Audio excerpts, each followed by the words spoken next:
오늘은 이제 하나님 왕국의 열매와 영광이라는 제목으로 마태복음 21장 40절에서 46절 말씀을 선포하겠습니다.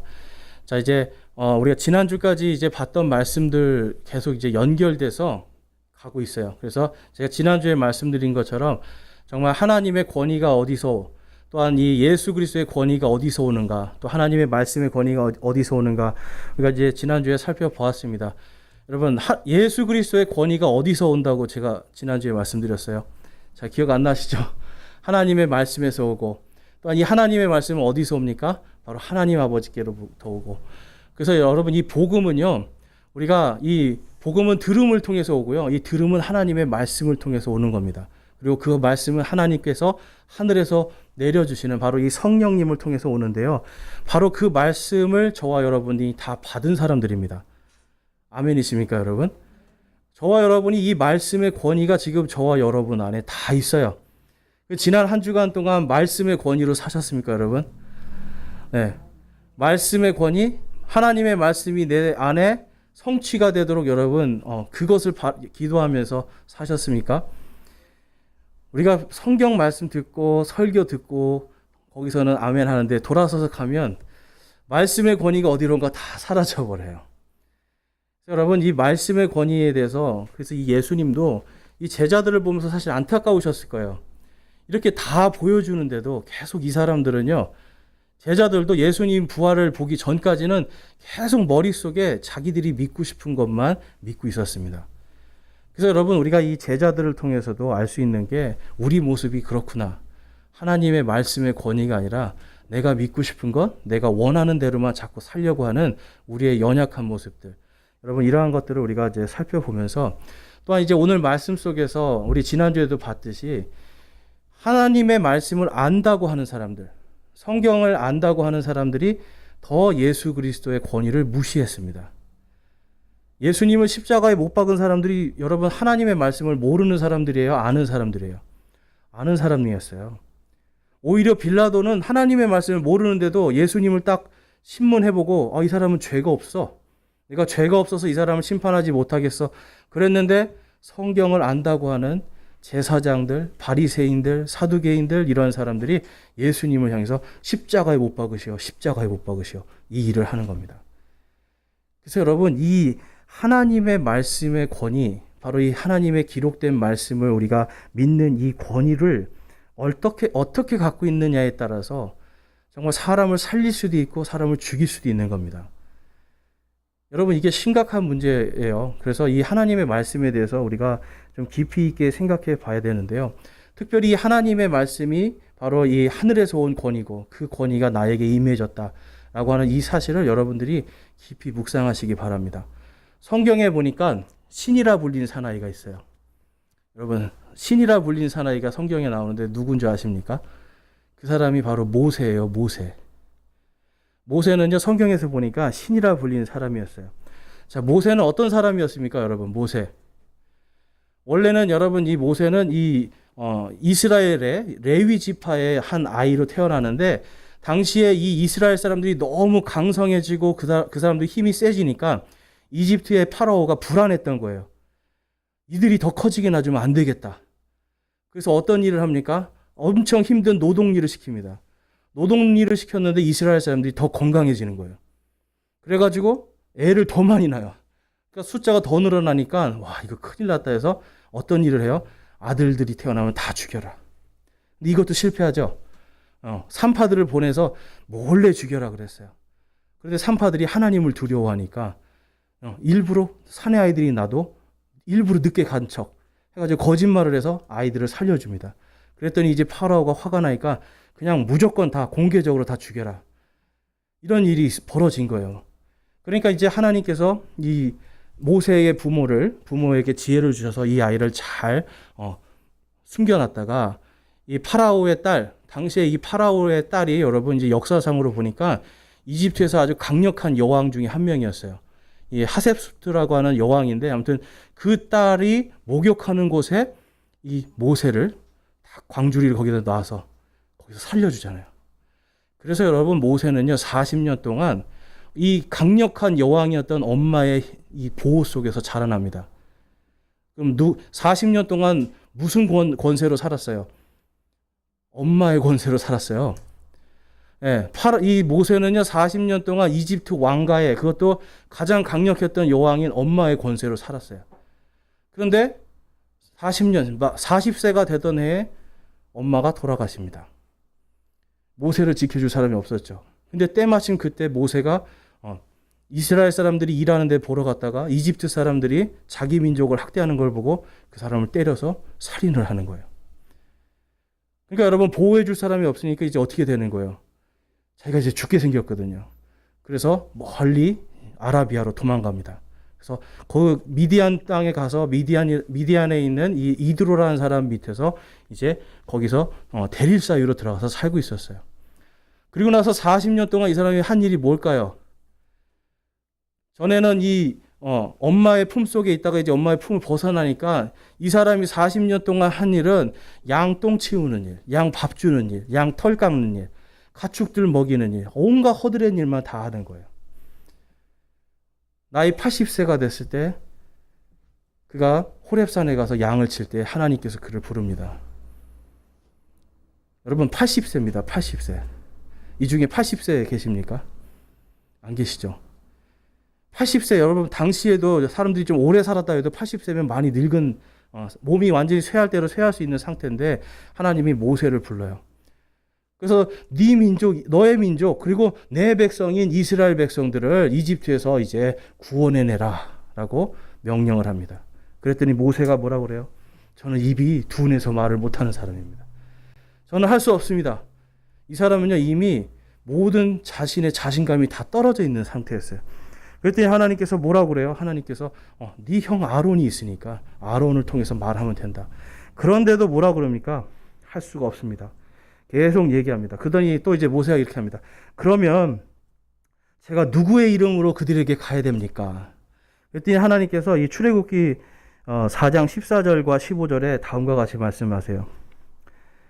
하나님께서 모세에게 이르시되 나는 곧 스스로 있는 자니라 하시고 또 이르시되 너는 이스라엘 자손에게 이같이 말하기를 스스로 계신 이께서 나를 너희에게 보내셨느니라 하라. 여러분, 40년, 지금 이제 80세예요.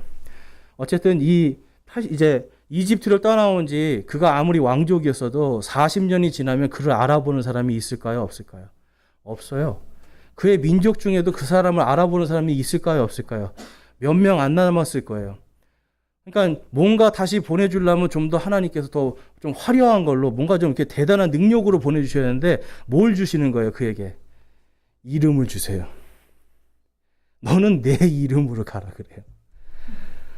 이름이 뭐라 그래요? 나는 또 스스로 있는 자래요. 뭐 유명한 무슨 뭐 파라오 이름이나 이런 거 주는 게 아니라 갑자기 양치던 사람이, 여러분 생각해 보세요. 갑자기 양치던 사람이 이집트로 가서 나는 스스로 있는 자라고 하시는 여호와라고 하시는 그분의 이름으로 왔다 그러면 누가 그거를 들어주겠어요? 그런데 지금 하나님은요, 다른 거 안 주고 내 이름으로 가라 그래요. 이름으로.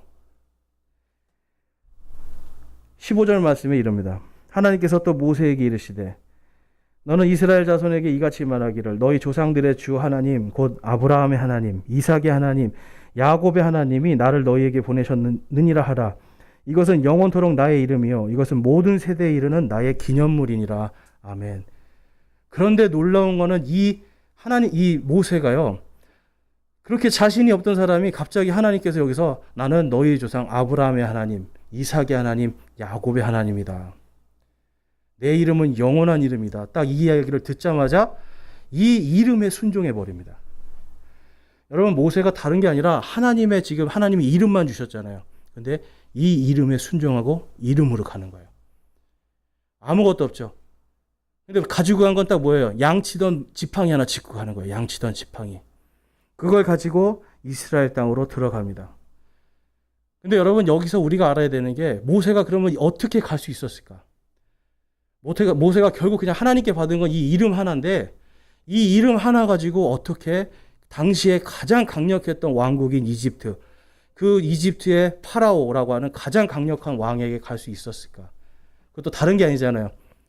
우리 하나님께서 스스로 있는 자라고 하는 그분이 내 백성들을 나가게 하라고 하십니다. 여러분, 하실 수 있겠어요? 우리 할 수 없어요. 그런데 모세는 하나님의 이름을 믿습니다. 그런데 어떤 하나님이냐면 아브라함의 하나님, 이삭의 하나님, 야곱의 하나님. 바로 살아계신 하나님을 믿었던 거예요. 예수님께서 모세가 어떤 믿음을 가지고 있었는가를 이렇게 해석을 해주십니다. 마태복음 22장에 가니까 31절, 32절 말씀입니다. 우리 보이시는 분들 한번 같이 한번 읽어볼까요? 마태복음 22장 31절, 32절 시작. 그러나 죽은 자들의 부활에 관하여는 하나님께서 너희에게 말씀하신 것을 너희가 읽지 못하였느냐? 이르시되 나는 아브라함의 하나님이요 이삭의 하나님이요 야곱의 하나님이라 하셨으니 하나님은 죽은 자의 하나님이 아니요 산 자의 하나님이시니라 하시매. 아멘. 모세는 분명히 아브라함도 죽었습니다. 이삭도 죽었고 야곱도 죽은 상태였어요. 야곱까지 다 죽은 상태에서 지금 모세는 뭘 믿은 거예요? 살아계신 하나님, 그리고 부활시켜 주시고 살려주시는 하나님을 믿은 거예요. 80세예요. 아무 자신도 없던 사람이 이분이 아브라함을 살려주신 그 하나님이시구나. 부활의 하나님이신 거를 딱 믿고 이 사람은 그 다음에 부활의 능력으로 갑니다. 여러분, 사람이 죽을까 봐 겁나는 거지 죽지 않는다라면 별로 겁낼 거 없어요. 그렇죠? 이 세상에 제일 무서운 사람들이 여러분 무식한 사람이에요. 제가 옛날에 무식해봐서 알거든요. 네. 이게 아무 분간을 안 하면 두려운 게 없는 거예요. 사람이 그냥 전진이에요. 전진. 죽는지도 모르고 가요. 근데 그게 뭔지 한번 맛보잖아요. 그때부터는 못 가는 거예요. 여러분. 사람이 두렵지 않으면 다 할 수 있습니다. 그런데 두려워서 못해요. 실패할까 봐 두렵고 죽을까 봐 두렵고 뭔가 못할까 봐 두려워요. 근데 모세는요, 그런 두려움 속에 있었는데 바로 하나님께서 내 이름이 영원하다라고 하는 이 말 속에서 내가 죽어도 살겠구나, 내가 부활할 거라고 하는 소망을 갖고 갑니다. 그래서 이 모세는 어떻게 됐습니까? 하나님의 이름으로 간 거예요. 하나님의 이름을 믿고 그분이 나를 부활시켜 주실 그 하나님인 것을 믿고 나아가서 결국은 이스라엘 백성들을 다 구출시켜 버립니다. 홍해바다를 갈라버립니다. 그 강력했던 이집트의 군대들을 그냥 단 하룻밤에 다 몰수시켜가지고 다 수장시켜서 죽여버립니다. 여러분, 이 상상을 해도 여러분 엄청난 일이에요. 이집트의 군대는요, 당시에 전차도 있었고 강력했거든요. 이스라엘 백성들은 무기 하나도 없었습니다. 그런데 그 많은 군대를 단 하룻밤에 물리치는 겁니다. 모세가 간 건 이 하나님의 이름으로만 갔어요. 하나님의 이름을 믿었어요. 근데 그 이름이 어떤 이름이에요? 살려주시는 하나님. 영원하신 하나님의 그 말씀을 가지고 모세는 갔습니다. 그러면서 하나님의 말씀을 선포하고 율법을 가르치고 있었어요. 그런데 하나님께서 이스라엘 백성에게 다음과 같은 율법을 하나 주세요. 출애굽기 22장 28절에 가니까 너는 신들을 욕하지 말며 내 백성의 치리자를 저주하지 말지니라. 여러분, 신들을 욕하지 말라고 그래요. 근데 하나님께서 가장 미워하는 게 우상 이방 신들이거든요. 근데 지금 여기 있는 이 신들은요, 지금 그러한 신이 아닙니다. 그 뒤에 보니까 백성의 치리자다라고 말씀을 하죠. 그래서 이 신들은 누구냐면 하나님의 말씀을 선포하는 자들, 하나님의 말씀을 받은 자들이에요. 예수님이 요한복음에서 다음과 같이 말씀하세요. 요한복음 10장 34절 35절에 예수님께서 그들에게 응답하시되 너희 율법에 내가 말하기를 너희는 신들이라 하였노라 하고 기록되지 아니하였느냐. 하나님의 말씀이 임한 자들은 그분께서 신들이라 하셨으며 또 성경 기록은 깨뜨리지 못할진대. 아멘. 모세는요, 하나님의 말씀을 받은 사람이죠. 하나님의 말씀을 받은 사람들을 성경에서는 뭐라고 말합니까? 신들이라고 말씀합니다. 저와 여러분 신들입니까? 근데 여러분, 저와 여러분이 신들이에요. 그런데 우리는 하나님의 말씀을 받은 신들이에요.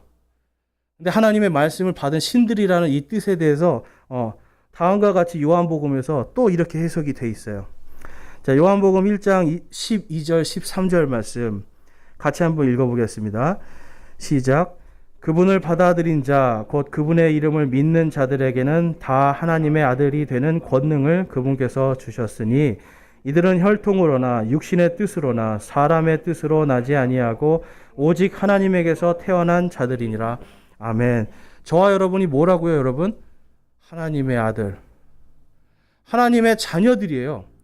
하나님의 아들이면 하나님이죠. 예수님이 하나님의 아들이시잖아요. 그래서 하나님이잖아요.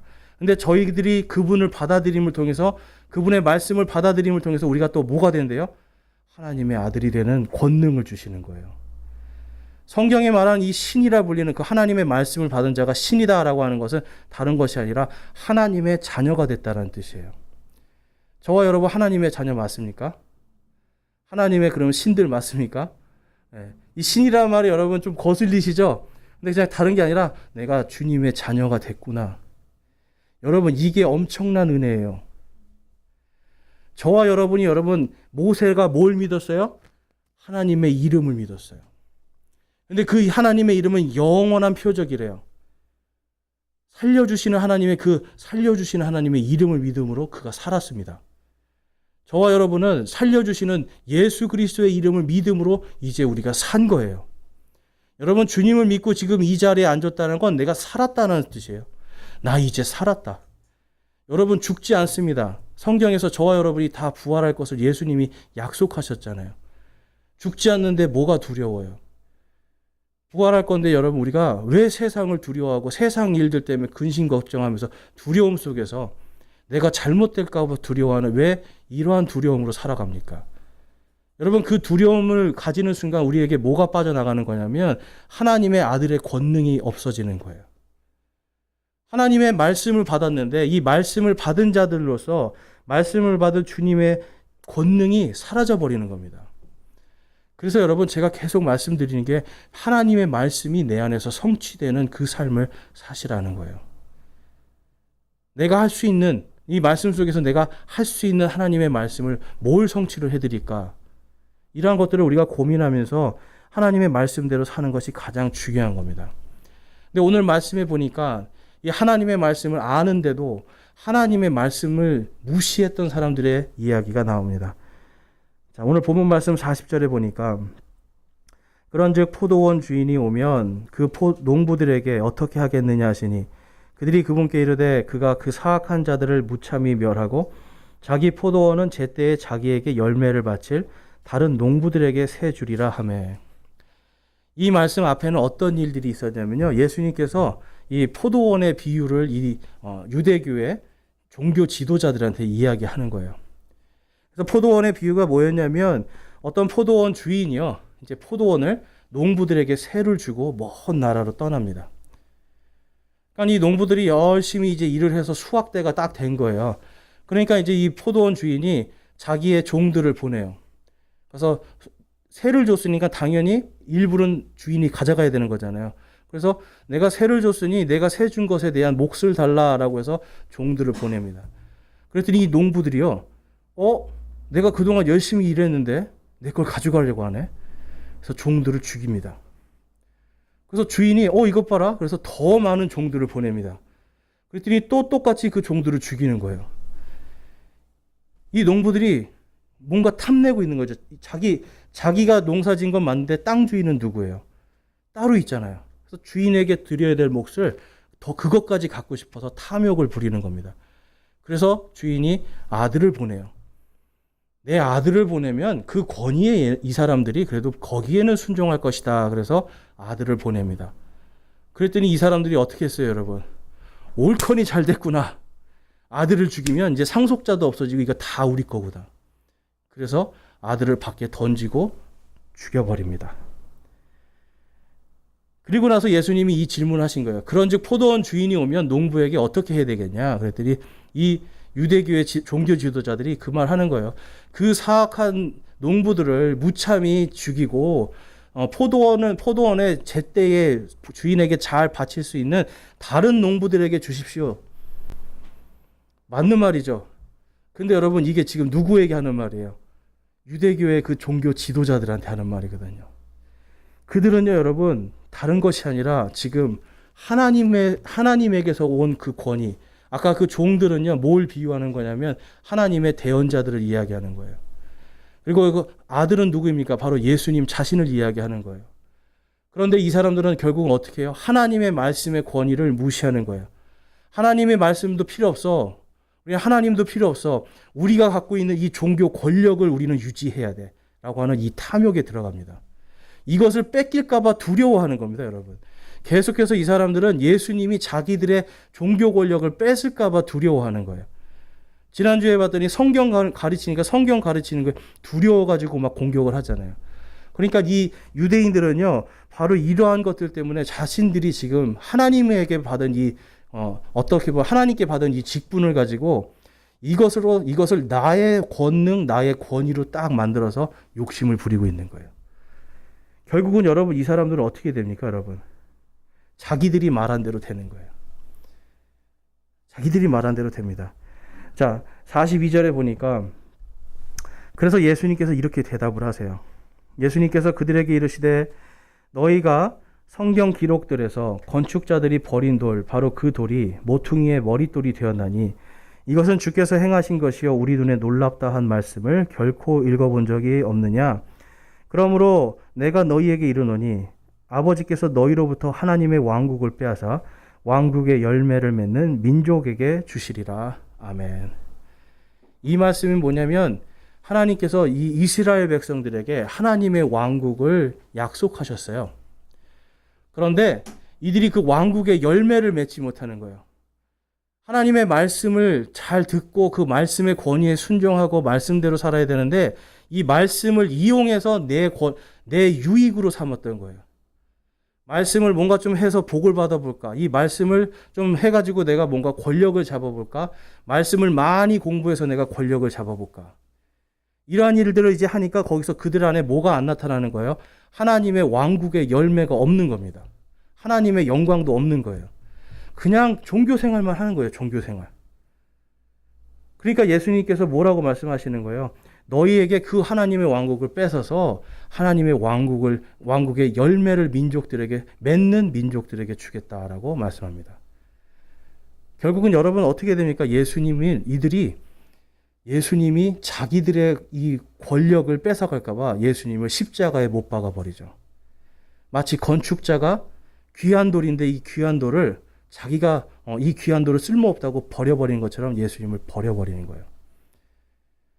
그리고 나서 예수님께서 부활하시게 됩니다. 이것이 무엇입니까, 여러분? 이게 다른 게 아니라 예수님이 건축자들이 이 버린 돌이 다시 이 성전의 모퉁이의 머릿돌이 돼서 바로 성전이 되는 것을 말씀하고 있는 거예요. 그들은 예수님을 버렸지만 결국 예수님이 부활하심을 통해서 예수님이 온 땅에 그리고 저와 여러분의 주인이 되어 주시는 겁니다. 그리고 나서 여러분 이들은 약 한 40년 있다가 이스라엘이라는 나라는 이들이 말한 것처럼 하나님께서 이스라엘을 완전히 진멸해서 전 세계로 흩어버리시는 거예요. 자기들이 얘기했잖아요. 사악한 농부들 어떻게 해야 돼요? 다 멸절시켜가지고 내쫓아버려야 된다고 하잖아요. 똑같은 일이 벌어지는 겁니다. 그리고 나서 예수님께서 부활하신 다음에 어떤 일을 하는 거예요? 복음을 온 세상에 전하라고 말씀하세요. 온 세상에 전해서 이 부활의 열매를 맺는 그 민족들, 그 사람들에게 내 왕국을 주겠다라고 약속을 합니다. 그래서 여러분 이 성경에서 보니까 지금 심판에 대한 이야기가 많이 나오잖아요. 근데 이 심판에 대한 이야기가 많이 나올수록 하나님께서 원하시는 게 뭘까요, 여러분? 심판에 대한 이야기를 많이 하시는 이유가 뭘까요? 거기에 들어가지 말라는 거예요. 내게로 돌아오라는 거예요. 다른 것이 아니라 종교나 어떤 너희들이 믿는 그런 철학이나 문화가 아니라 성경으로 돌아와서 진리로 돌아와서 내게로 돌아와서 그 심판에 들어가지 말라라고 말씀하시는 거예요. 내 이름을 믿는 자, 모세처럼 내 이름을 믿는 그에게 하나님의 권능을 주시겠다.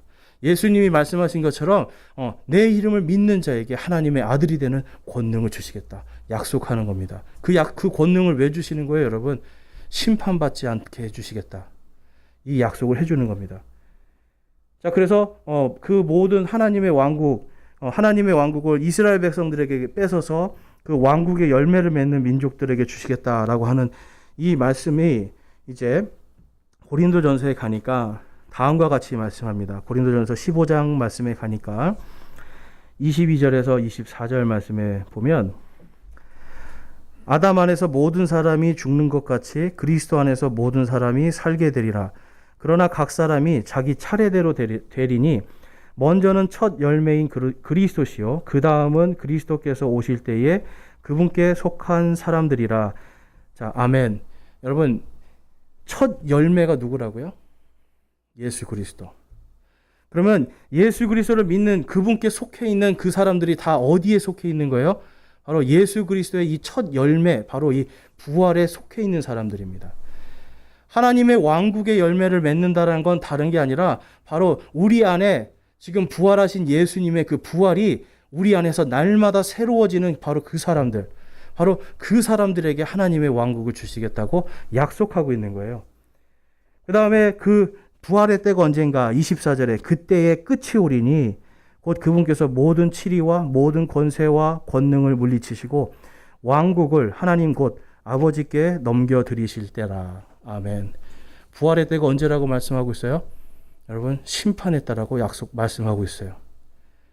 여러분, 부활의 영광은 우리에게는 예수 그리스도를 믿고 지금 우리 안에 하나님의 왕국의 열매가 있는 사람들, 이 사람들에게는 여러분, 이 예수님의 심판이 복된 날입니까? 저주의 날입니까?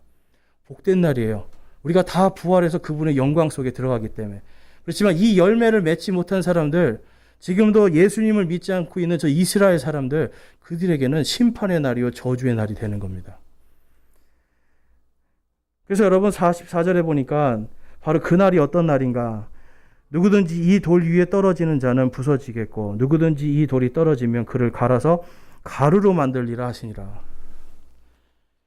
예수님이 다시 오실 때 우리는 다 부활해서 그분의 영광 속에 들어갑니다. 그런데 요한계시록에 가보니까 끝까지 예수님을 대적하는 자들의 이야기가 나와요. 아무리 심판을 하고 아무리 모든 재앙을 내려도 끝까지 예수님을 대적하는 자들이 나옵니다. 그런 자들이 어떻게 된다고 말씀하시는 거예요? 이 돌, 바로 예수님을 말씀하고 있는 거예요. 모퉁이의 이 머릿돌이 되신 이 예수님, 이 돌 위에 떨어지는 자는 부서지고 이 돌이 떨어지면 그를 갈아서 가루로 만들리라. 저와 여러분에게는 이 심판이 면제가 됐습니다. 누구 때문에요? 예수님 때문에.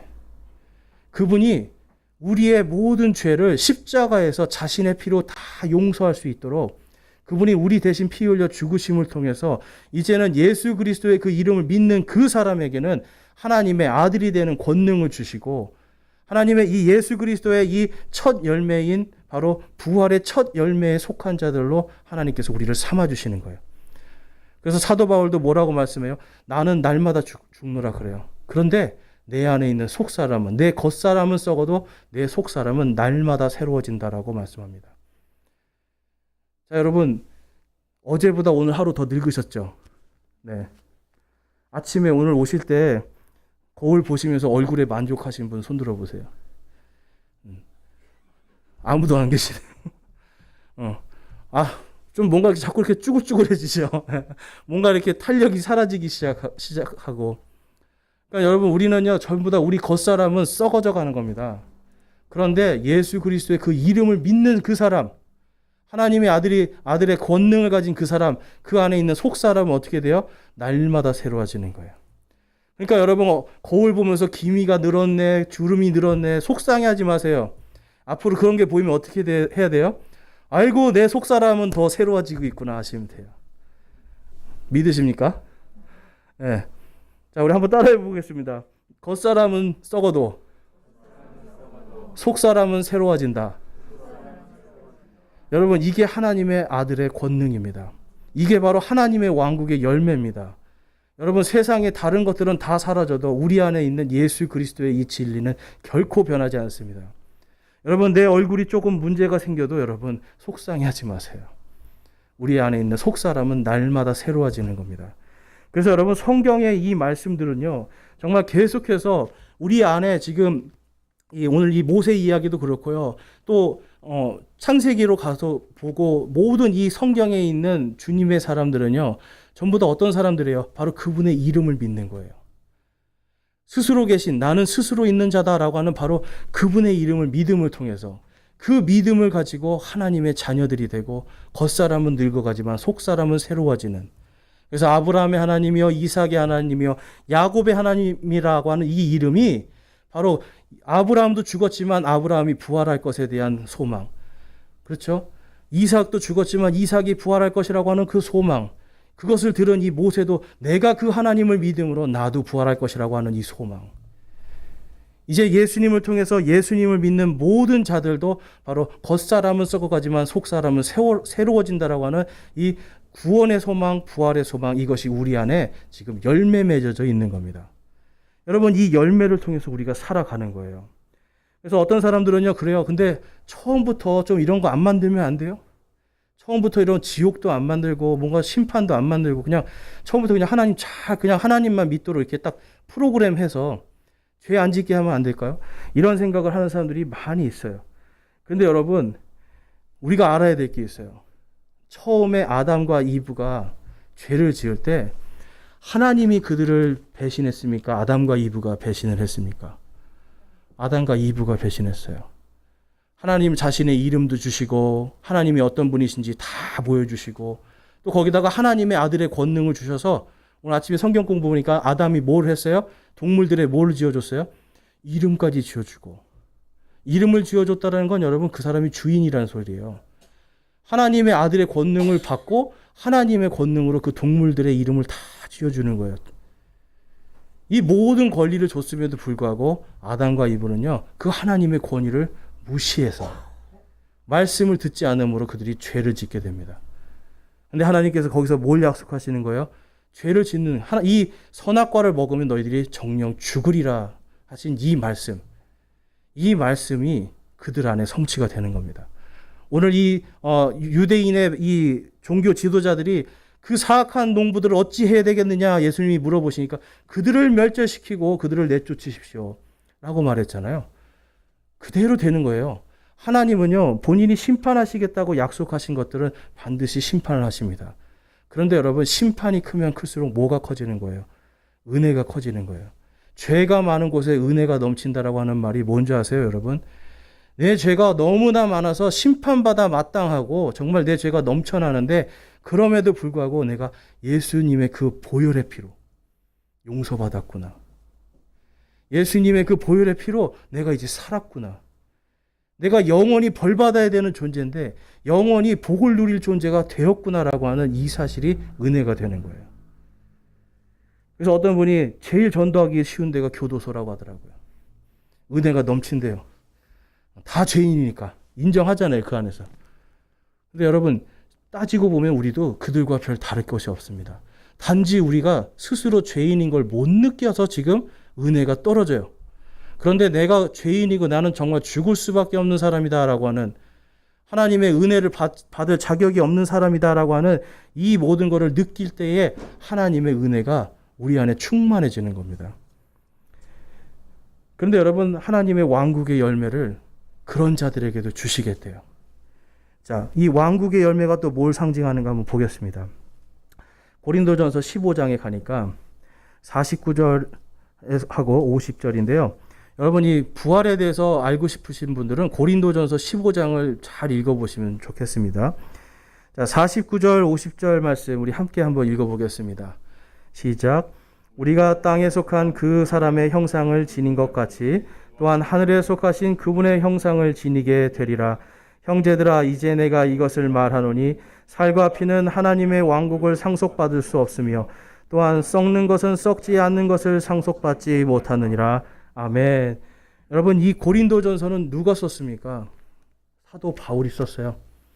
사도 바울 어떤 사람이에요? 예수님을 누구보다도 핍박하던 사람이고 예수님 믿는 사람들을 죽이러 다니던 사람이에요. 그런데 그 사람이 누구를 만나요? 부활하신 예수님을 만나요. 그리고 그 부활하신 예수님의 이름을 믿음을 통해서 그가 구원을 받습니다.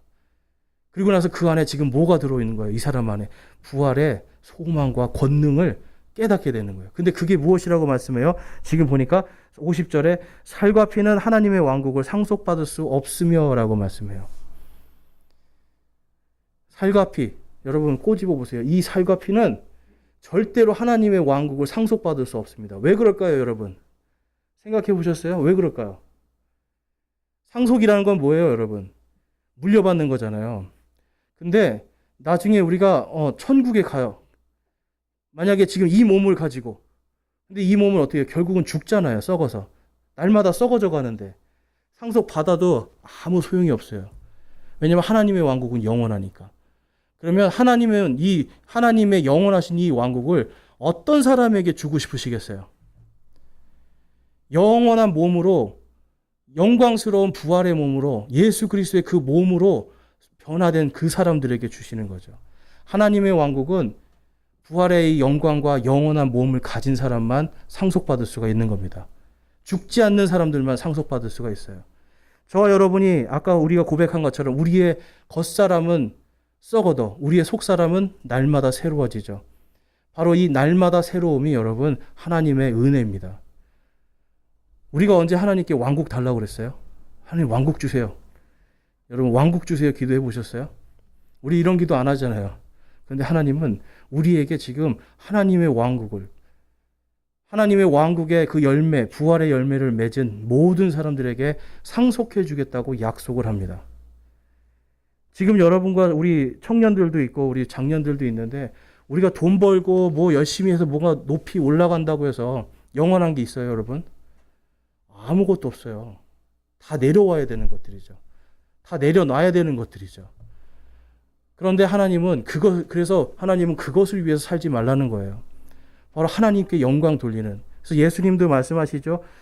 너희들이 첫 번째로 하나님의 왕국과 그분의 의를 구하라고요. 이 땅이 아니라 하늘의 소망을 두고 우리가 부활한 다음에 영원한 하나님의 왕국에서 하나님과 함께 통치할 하나님의 그 왕국의 왕과 제사장으로 살 그 날을 소망하라고 말씀합니다.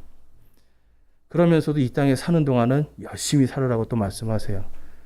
자, 이 베드로는요, 지금 오늘 이 예수님의 말씀을 들었던 사람이죠. 베드로가 부활하신 예수님을 만나기 전까지 베드로는 어떤 사람이었습니까, 여러분? 성질은 급한데 또 겁도 엄청 많은 사람이었어요. 예수님을 잡으려고 병사들이 왔을 때 여러분 얼른 도망간 사람 중에 한 사람입니다. 예수님이 재판받을 때 그 앞에 가서 예수님을 변호한 게 아니라 어땠어요? 불쬐면서 멀리서 이렇게 지켜보던 사람이에요. 불쬐면서 재판 어떻게 하나. 근데 어떤 여종이 와가지고 당신이 예수님 제자지 막 그때 아니라고 막 아니라고 3번 하고 마지막에 한 번은 저주까지 해버려요. 여러분 그러던 사람이었어요. 근데 이 베드로가 예수님을 만납니다. 부활하신 예수님을 만나고 그의 인생은 이제 바뀌게 되는 거죠. 전에는 세상을 두려워하던 사람이었는데 이제는 세상을 두려워하지 않고 당당하게 복음을 전하는 사람으로 바뀌게 됩니다. 왜 그렇습니까? 그 이름이 무엇인지를 알게 됐기 때문에. 그 이름이 예수라고 하는 이 예수 그리스도라고 하는 그 이름이 바로 부활의 이름이요 생명의 이름이라는 것을 누구보다도 정확하게 봤기 때문에 그 다음부터는 죽음의 두려움이 사라지는 거예요. 세상의 두려움이 사라지게 됩니다. 그 베드로가 다음과 같이 고백을 합니다.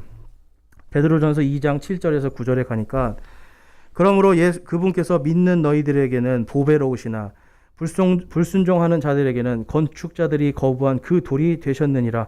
바로 그 돌이 모퉁이의 머릿돌이 되고 걸림돌과 실족하게 하는 반석이 되되 순종하지 아니하여 말씀에 걸려 넘어지는 자들에게 그리 되었나니 그들은 또한 그렇게 되도록 정하여졌느니라. 아멘. 지금 이 베드로는요 유대인들을 위한 목사였어요. 유대인들에게 복음을 전하는 목사였어요. 그래서 이 베드로가 지금 편지를 쓰는 겁니다. 바로 예수 그리스도를 믿지 않는 자들, 너희들이 그분을 버리지 않았느냐? 건축자의 버린 돌처럼 너희들이 버리지 아니하였느냐? 근데 그 버린 돌이 모퉁이의 머릿돌이 되셨다. 심판에 대한 걸 이야기하는 겁니다. 그래서 걸림돌과 실족하게 하는 반석이 되셨다라고 말씀해요. 순종하지 아니하면 그 돌에 걸려 넘어지는 자. 아까 예수님이 뭐라고 말씀하셨어요? 그 돌에 부딪히는 자는 부서지고 그 돌이 떨어지는 자는 가루가 될지니라. 그 심판에 대해서 이야기를 하고 있습니다. 그러면서 그들은 또한 그렇게 되도록 정하여졌느니라 라고 말씀을 해요. 끝까지 성경에 보니까 아무리 복음을 전해도 끝까지 예수님을 믿지 않는 자들의 이야기가 나옵니다. 유대인의 종교 지도자들, 성경을 아는 사람들이었지만 끝까지 예수님을 믿지 않는 자들이었습니다. 여러분, 저와 여러분은 어떻습니까, 여러분? 저와 여러분은 지금 예수님을 끝까지 믿고 있는 자들입니까? 하나님의 성령께서 저와 여러분을 성경에 보니까 끝까지 지켜주시겠다고 약속하고 있어요. 여러분, 우리는 그 말씀에, 그 약속에 따라서 지금 우리가 지금 죄를 짓고 조금 하나님 앞에서 좀 식어지고 연약한 모습이 있어도 하나님께서 우리를 끝까지 지켜주신대요. 그리고 우리 안에 지금 날마다 뭐가 계속해서 새로워지고 있습니까, 여러분? 하나님의 왕국의 열매, 부활의 열매가 날마다 새로워지고 있습니다. 얼굴이 쭈글쭈글해도 결국은 우리는 모두가 다시 팽팽해집니다. 우리가 몸이 다 썩어져도 우리는 다시 영광스러운 예수 그리스도의 그 육신으로 우리는 다시 돌아가게 됩니다. 바로 베드로는 그것을 생각하면서 앞으로 올 심판과 그때 있을 이 부활의 영광에 대해서 다음과 같이 고백하고 있어요. 베드로전서 2장 9절 말씀입니다. 우리 함께 한번 읽어보겠습니다. 시작. 그러나 너희는 선정된 세대요 왕가의 제사장이요 거룩한 민족이요 특별한 백성이니 이것은 너희를 어둠에서 불러내어 자신의 놀라운 빛으로 들어가게 하신 분께 대한 찬양을 너희가 전하게 하려 하심이라. 아멘. 지금 뭐라고 말씀하고 있어요? 부활의 열매가 있는 너희들이 누구라고요? 선정된 세대고 왕가의 제사장들이다라고 말씀합니다. 그리고 거룩한 민족이고 특별한 백성이고 이것은 너희를 어둠에서 불러내어 자신의 놀라운 빛으로 들어가신 분께 대한 찬양이라고 말씀을 해요. 다른 것이 아닙니다, 여러분. 우리 안에 지금 내 모습이 아니라 내 안에 지금 예수 그리스도의 그 부활의 권능, 바로 그분의 이름을 믿는 그 믿음 때문에 내 안에 들어온 그분의 놀라운 빛, 그 놀라운 빛을 우리가 찬양하도록, 그것을 전하도록 하나님께서 우리를 불러주셨다라고 지금 베드로는 고백하고 있어요. 여러분, 부활의 열매가 있는 사람들은 하나님의 왕과 제사장이 될 거라고 요한계시록에 분명하게 기록하고 있습니다. 그 말씀은 다른 것이 아니라 우리에게 하나님의 왕국을 상속해 주시겠다라는 거예요. 그래서 여러분, 이 모세는요 80세에 바로 그 하나님의 이름 그거 하나 받았는데 그 이름 속에서 부활하신 부활의 소망을 갖고 그는 담대하게 이집트로 나갈 수가 있었습니다. 저와 여러분 지금 우리가 모세보다 다 어리지 않습니까, 여러분?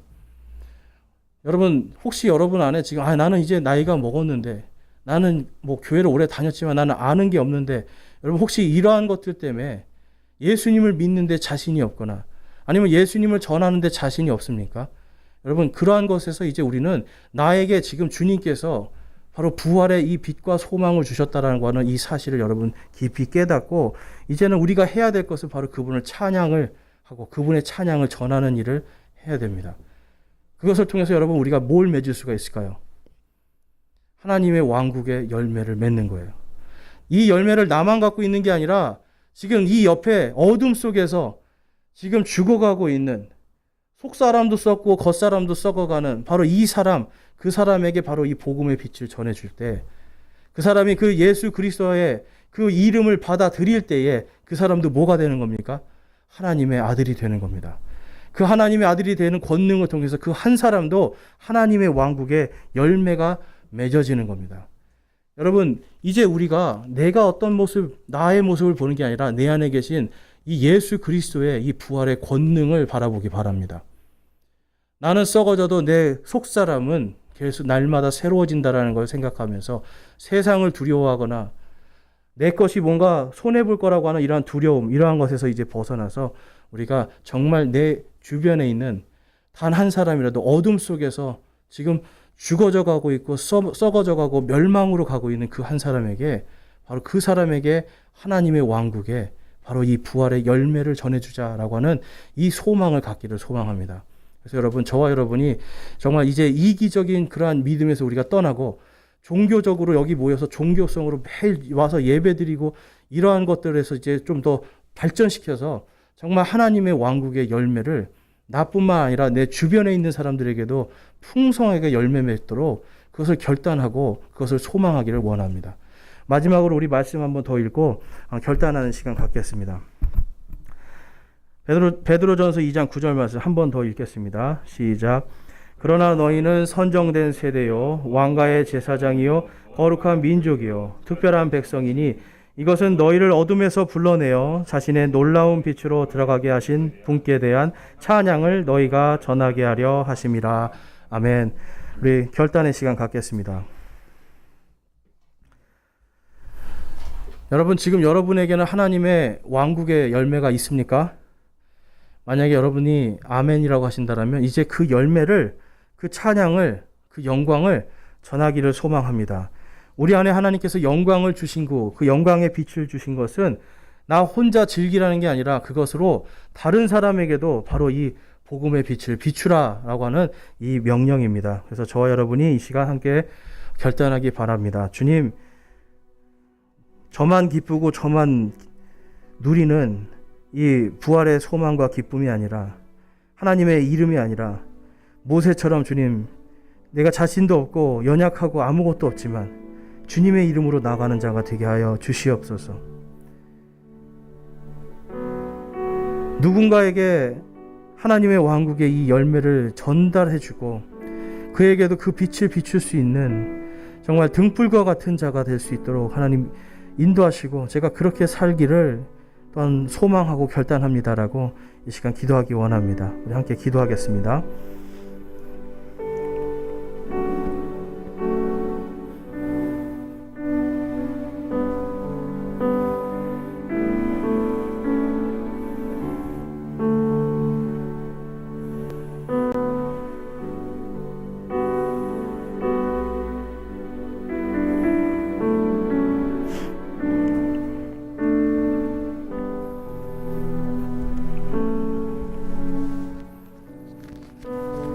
오늘 말씀 속에서, 말씀을 통해서 여러분, 내 안에 내가 지금까지는 예수 그리스도의 그 부활을 그냥 막연하게 믿고 있었고 그것에 관심이 없었지만, 이제는 내가 정말 확실하게 나의 겉사람은 썩어져 가지만 예수 그리스도의 그 이름을 믿는 그 믿음으로 내 속사람은 날마다 새로워짐을 내가 믿게 되었습니다. 내가 그것을 믿고 내가 부활할 것을 이제 확실하게 소망합니다 하시는 분 있습니까? 우리 손을 들어서 하나님께 우리의 믿음을 고백하겠습니다.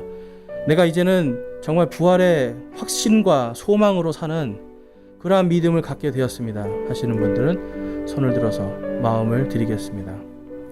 감사합니다. 손 내려주시고, 내가 지금까지는 내 안에 지금 하나님의 왕국의 열매가 있는데 이것을 나만 소유하고 있는 이기적인 그러한 마음이 있었는데, 이제는 정말 이 왕국의 이 빛을, 찬양을 전하는 자로 하나님의 이 말씀을 전해서 생명을 살리는 그 사역, 예수님께서 우리에게 명령하시고 맡기신 바로 그 사역, 그것을 내가 감당하기를 소망하고 결단합니다 하시는 분 있으면 손을 들어 마음을 드리겠습니다.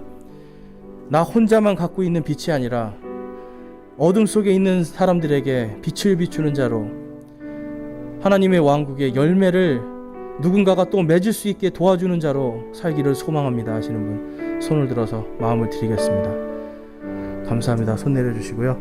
여러분들께서 결단하고 소망한 이 모든 것들 하나님께서 여러분 안에 풍성하게 하나님의 왕국의 열매를 맺게 해주시기를 주님의 이름으로 축원합니다.